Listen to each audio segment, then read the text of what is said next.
বাবা বলছে হয়েছে, কেউ জ্বালাতন করছে না তাই হয়েছে না। জল দিলে বুঝতে পারছি, সময় খই ভাজছে না, পাশ থেকে সে শুধু দিচ্ছে জল, বুঝলে ভাজ দেওয়া দেয় না খই, আমাদের থেকে জল দেওয়ার নেই, তার বুঝতে পারছি।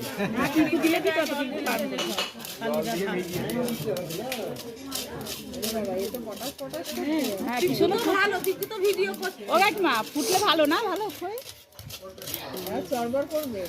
এইবার দেখো ননদিনী আবার ভাই বউর সাথে